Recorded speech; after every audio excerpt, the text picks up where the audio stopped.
What do you think success is then? If we're stepping away from this identity, which can cause so much suffering, what is...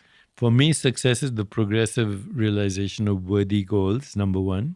And worthy goals, that's a subjective measure. So for me, it could be taking care of my dog. Could be my worthy goal. If it gives you pleasure, yes, taking care of your dog. But if money is your goal for the sake of making money, then you'll never be happy.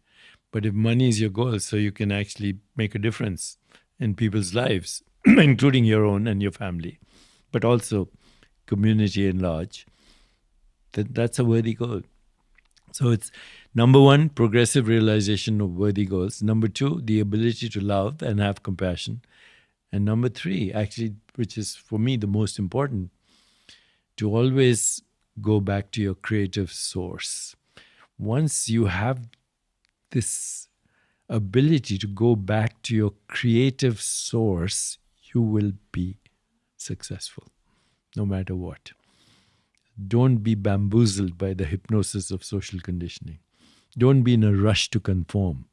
There are studies that if you, Gallup, I'm on the advisory board of Gallup, if you have a house that's $50,000 and you're offered a house that's $500,000, but your neighbors have $1 million homes, you won't move. You're always comparing yourself to the other person. This is how we are socially programmed. Rush to conform, comparison with others. And, if your child doesn't conform, then he's not a good student. And I used to, when my son was growing up, he always was reading comic books and, engaging in games and sports, and was very poor at mathematics, and my wife would constantly complain that he's not good at school. I said, wait a minute, he'll do what he's enjoying.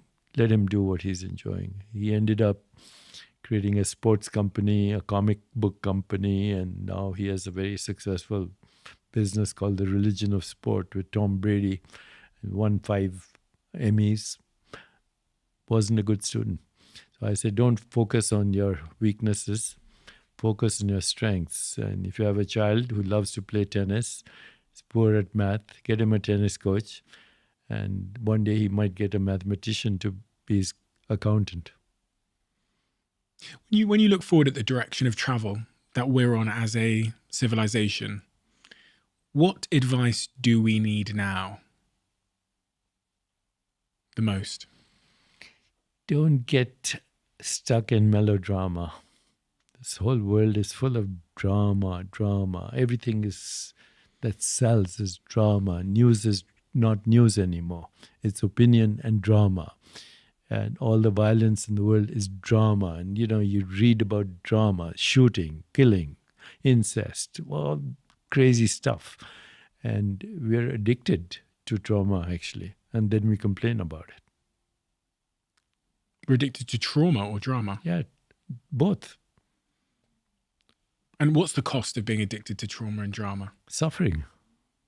Because you sacrifice yourself for the drama of being a conformist.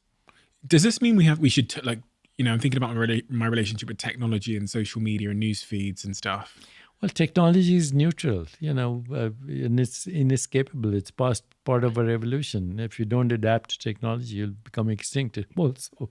So it's part of our evolution. How do we use technology? In my field, AI, machine learning, precision diagnosis, and even intervention, I believe technology is a great gift. But again, technology can destroy the world too. This is what it means to be human. Humans are a very interesting species. Our fall from grace is exactly what, mythical traditions tell us. The knowledge of good and evil. We ate the fruit. It's hard to go through life these days and not be tempted by drama. It's even someone who, It's a process. What is that process? Growth. Some people do grow. Some people do evolve. And I think ultimately that is the purpose of our existence, is to keep evolving. Do you ever get tempted by drama or distracted? Not anymore. I used to. I used to engage in debates. It was like, big high for me to win a debate. How long ago? Well, I started in school and I left debating only recently. I was just 5 years ago. I was debating Richard Dawkins in Mexico, and I felt foolish after that. So you made the decision not to debate anymore? Not to engage in debate anymore. No, because nobody changes their mind. The debaters don't change their mind, and the audience doesn't change their mind. They, in fact, get reinforced by the opinions they came with. So if we do want to try and change people's mind, because be the change. If you want peace in your life, be peaceful. If you want love in your life, give love. Whatever you want, engage in that.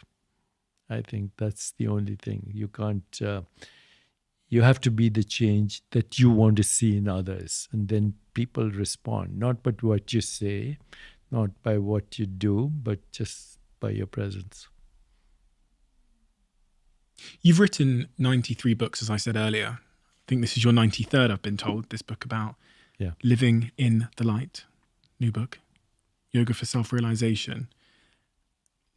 I guess my question, I can't comprehend the concept of writing so many books. I wrote my first one, and then I'm currently writing my second one, and it's just consuming all of my time. And I went off to Bali. I spent a month there writing it in I'm sure you enjoyed that. Oh, I love it. I always go there to write.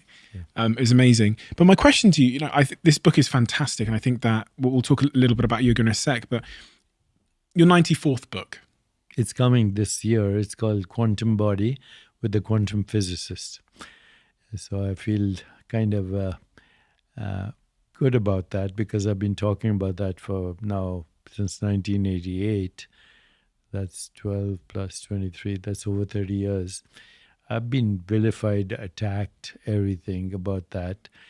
And I realized that people are territorial. The physicists say, who the heck is he talking about quantum physics?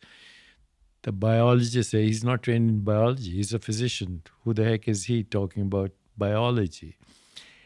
And yet, my experience tells me that your body is non-local. It follows the principles of quantum mechanics. And I've now found some supporters who know the math.